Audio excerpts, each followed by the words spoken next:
You know, when I think about Christmas and the season, one of the things that comes to mind for me as I think about it is traditions, right? Christmas is full of traditions. And one of our family's traditions, maybe one that you do as well, is we like to decorate. We put up the Christmas tree. We've got special ornaments that we've collected over the years that are very meaningful for the family and have different stories associated. My favorite is the 2020 ornament. It's a dumpster fire. And that's 2020 in a nutshell for us. But, and especially our creche or our manger scene. We have this beautiful manger scene that our parents had gotten for us many years ago. And so we set that out and decorated and put it on the table. And last year, our youngest daughter, Sabrina, she's playing viola over there, decided that the manger needed a change. You know, the way we kind of traditionally set it up with the wise men and Mary and Joseph and the baby didn't quite make it that year. So she wanted to adapt a little. And I came home one day, and Kim and I found this. This is a picture of it. You have to kind of look carefully. So you have the angel there, so that's good. But if you look on the roof, you notice that the sheep are kind of hanging out on the roof. And then there is a sheep in the manger where baby Jesus should be. So there's a sheep down there too. There's a wise man giving gifts to a camel, which I don't know what that's all about. And then if you actually look, baby Jesus is actually right there on the lower roof. He's kind of hanging out on top of the roof there. It was kind of odd, and I looked at it and said, wait, this isn't right. You know, that's not the manger scene, and you got to put it back the way it is. I mean, Christmas needs to look a certain way, doesn't it? It's got to feel a certain way. It's got to be a certain way. Christmas needs to fit within its own box, right? You know, we can't vary. We can't change that. This is what, and so it just kind of got me off guard, and I started thinking about that this year as I was thinking about the season and our family and changes over the years with us. And I think this is something for many of us. When we think about Christmas, I think for many of us, we fit the Christmas season and sometimes even the message in its own box, right? We package it, we decorate our houses for the year, we put out our manger scenes, we come and we sing the songs, and we retell the Christmas story. But once Christmas is all over, we just kind of package it all up, put it away. And it doesn't matter whether it's the decorations or the manger or maybe even the message as well. And we focus on whatever is coming up next, right? The new year, right? Got to think about the new year and New Year's resolutions or whatever's coming for our schedules with the family going on there. And we leave Christmas just packaged nice and neat, just kind of put away on a shelf for another year. So my question for you and for me this Christmas: can we give Christmas a little change? This Christmas, what if? What if we didn't pack it all up after Christmas Day was over? What would it look like to let Jesus out of the manger and into the world today, tomorrow, next month, next year, and beyond? To continue to live a life of love, of peace, of hope, and of joy, long past when that last carol is sung and that last candle is lit. Can we continue to live a life of not just love, but radical love? Love that's not limited to just the people that we like or the people that we get along with or the people that we agree with, but can we live a love through Jesus Christ that calls us to love others across all ideological, social, racial, economic, and political differences? A love where all truly means all. Can we continue to seek peace, where we work to unite others instead of bringing division that's all around us in this world? That journey that often starts to find peace begins within our own families. And I imagine for many of us here, we're here with our families tonight. Yes, many of us here with families. Or if not, you might be seeing them tomorrow or the week ahead.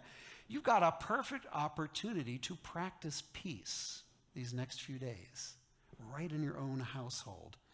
Whether it's your family or the people at work with you or in the community where you live, how can you and I be the ones to bring peace and unity in the room when division is what the world has simply come to expect? And can we continue to seek a life of hope? A life of confident expectation that calls us to be ambassadors of Christ's message of love and grace for this hurt and broken world through the hope that lives inside each one of us. A hope that guides us to be the hands and feet of Christ in the world today, making a difference by whatever we do in our lives and the people that we encounter, not just during the Christmas season, but in the days ahead as well. Because here's the thing. When we experience God's radical love, and we begin to seek to bring peace in the moment and share with others the hope that is offered to us, we can't help but experience joy. A joy so exhilarating that heaven and nature together sings the very praises of the one born this very night. That's my Christmas prayer for you this season. That on December 26th, or whatever day you choose to pack up all your decorations for the season, don't pack up the messages too. Hold on to them. Let Christ out of the manger and choose to continue to live that life of love and joy and hope and peace in the days and months ahead that begins with the birth of a tiny baby and lives on in you and in me. Jesus said a few things, if you've ever read the Bible. I want to focus on just two of them. One was that I give you a new commandment that you love one another. If you turn a few pages into John, just a couple more pages past that, you hear him not just saying that, you hear him praying to God and saying, can you please, God, help them, not just my disciples now, but disciples in the future, to be one, to be one. So why do we tonight worship together as two congregations? Why contemporary with traditional? And I'll tell you why. The heart behind it for me was that there's enough division in the world. There's enough us and them in the world. Why are we worshiping together tonight? Because in about a week's time, it'll be 2024. Let me clarify for you what I mean by that. It'll be election year 2024. And we'll have many opportunities to divide ourselves from one another, whether we're inside the church or outside. We'll have the ability to talk about people in ways we may not even normally talk about people. And we won't even be thinking about what we're saying in the heart and the harm that it might be doing. Why do we worship together tonight? Because the Methodist Church is going through a split right now. It's dividing from itself. Already, a quarter of the churches in the United Methodist Church have left the United Methodist Church. And as I go through those things, everything that I mention causes my heart to hurt. And I thought, what if for just one night, of all nights, that we could be together on Christmas Eve? And that we could maybe set aside our preferences for styles of worship, for the things that we prefer, that we want, that we desire, and instead seek to be what Christ calls us to be, to desire, to want, and to prefer the things that God prefers for us. I can't be up here tonight without talking about the division that's happening across our world. As I was preparing for this, there was story after story that I read. There was video after video that I watched of what's happening over in Israel, of division taking its ugliest form, war, killing one another over differences. As I read those stories, one of the headlines, many of the headlines that I was reading sounded sort of like this: Bethlehem cancels Christmas. Bethlehem is a ghost town. Normally at this time of year, that town, it's a Palestinian town, has a population of about 30,000 people. But at this time of year, it swells to over 3 million people. People gather on Star Street, and there's lights strung across the street. There's people that are dancing. There's people that are singing. There's fireworks that are happening. There's excitement. There's joy. There's love. There's compassion. There's people gathering in Manger Square. There's people going to the Church of Nativity, filling it to the brim. And it's not happening this year because of the division that exists between people. It's going to be a silent night in Bethlehem.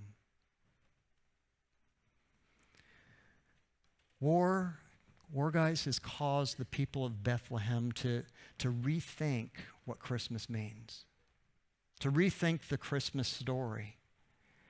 And in rethinking the Christmas story, what they're doing is readjusting the way that they look at the story. When you look at Luke's gospel, it talks about the angels coming and being able to talk to the shepherds and saying, do not be afraid. Don't be afraid. I bring you good news of great joy for all people. And over in Israel, they're struggling to be able to celebrate that. And what they're focusing on, one of the articles I read, they're focusing instead on things like this. They're focusing on the story of Caesar and the census. Of Caesar, the ruler of Rome that's forcing, in essence, Joseph and Mary to journey from Nazareth down to Bethlehem. They're thinking of the story of it right after Jesus' birth, a little period after that, when King Herod comes and says, you know what? I'm going to try and kill all the children in Bethlehem that are under 2 years old. They're thinking about the fact that Jesus and his family had to flee because they knew the soldiers were coming. And they went to Egypt, not knowing if they're going to be able to come back. The problem is when we look at that and when we hear these things, when we look at the stories that are happening in the news, we can get trapped by those things. We can get trapped in the negative, and the important thing to know, the whole reason of Christmas Eve is to be able to look and to be able to say, that may be a story, but it's not the story. It's not the only story. And instead, to be able to realize that in the story that we get here, there is hope. There is a chance for something to be able to be different, even though in our times, things don't look so good. They didn't look good in Jesus' time, and that's the point of why he came in that time, was a reflection of all times, that we need the Prince of Peace in our lives, in our families, in our communities, in our world. We worship a God who reminds us that story, hard as it is, Hamas versus Israel, Ukraine versus Russia, divorce, grief, hurt, pain is not the end of the story, and it's not the only story. You ever been surprised by Christmas? You ever like you're looking for Christmas because you're going through a time where it's like, oh man, I want to taste it. I want to be able to feel the joy that I felt like when I was a kid. Sometimes the best place to look is literally through the eyes of a kid. I got that this week. We had this wonderful event right in this room, and it was filled up, right? We had the wonderful group in here that gives scholarships for students right here within our area, for disadvantaged students. And as they're giving out these scholarships to the students, I'm walking right over there, and there's these tables that are set up over there, and in the tables, there's people that are serving the food to the guests that are there for that day, to the students, to their parents. And as I'm over there, there's this little girl, her name's Sonia. And as I walk by Sonia, her grandmother's standing at the table with her, and as we're there, I'm looking, and she's looking up at me, and I can see she's missing a tooth. And so I got down on my knees, and I'm looking at this little girl, and she's smiling at me, and I'm like, you lost a tooth. And she goes, uh-huh. And then she goes, You're losing 2 more teeth? Uh-huh, uh-huh. I was like, did the tooth fairy come to see you? Yeah, the tooth fairy came. I did, what did the tooth fairy give you? And she said, 5. And I didn't want to presume what it was for 5. Was it 5 cents? Was it $5? Was it $500? It was $5. She got $5. And so as I'm looking at her and I'm talking to her and I'm looking her in the eye, I said, what'd you do with the $5? I bought presents for my family. And in that moment, I saw Christmas through the eyes of a child. But the story didn't stop there.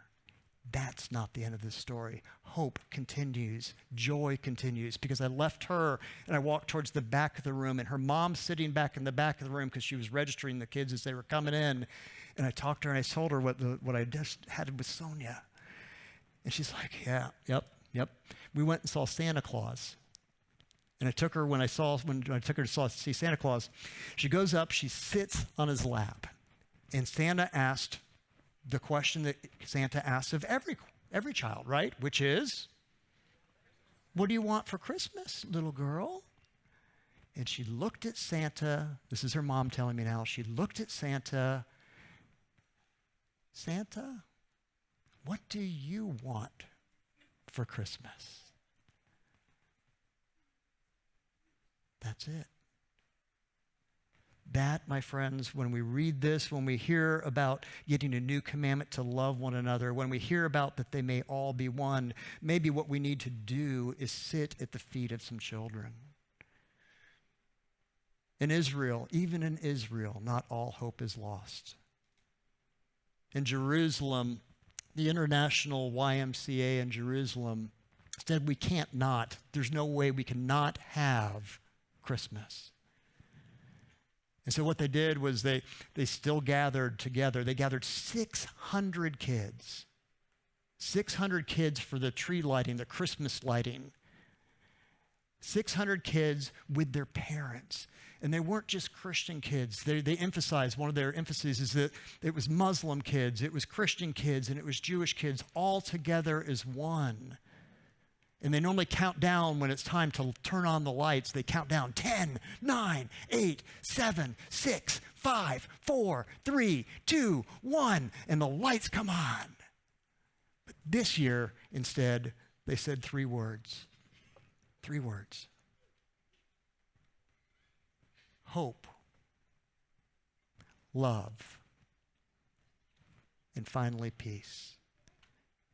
Instead of counting down, those 3 words caused the lights to come on. We worship together tonight because the world needs more togetherness. That's why.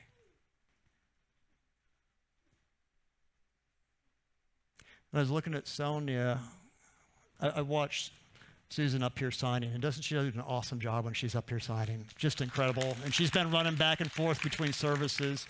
And I was talking to her, I'm like, I looked at some stuff for sign language, and I'd like us to take some sign language course tonight together. Will you take sign language with me for tonight? All right, because I want you to take it home.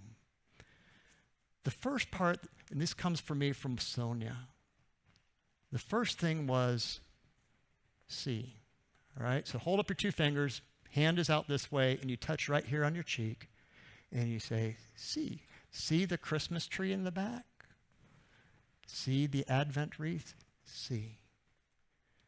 This, if you take a C, so make a C, all right, and raise your hand up, that is Christmas. I want you to get what I got this week. I want you to be able to see Christmas. 2, I want you to be able to point at Christmas. Just like I've now pointed at a story of Sonia, one of the things that I think is missing in the church today is this weird word called testimony. We're afraid to share our stories, but stories move us. Stories change us. Stories bring light and life, and you can only do a story by pointing at the story. In this case, pointing at the story of the love of Christ exhibited through a little child. So see Christmas, point to Christmas. But finally, now take your two hands and you do a crisscrossy thing like this. This is my fun one, all right? You're doing good. And you just spin like this. Got it? It's like a little dance, all right? Spin. That means become. So last of all, I want you to become Christmas.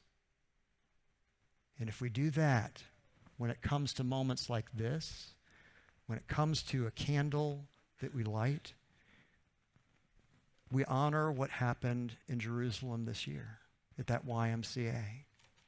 We don't count down. Instead, that will not work, they told me. We're having to change of plans. Instead, they said love, joy, I'll let you to, peace, and with the final word, they say Christmas. No matter what is happening in your life or in your world, this overcomes.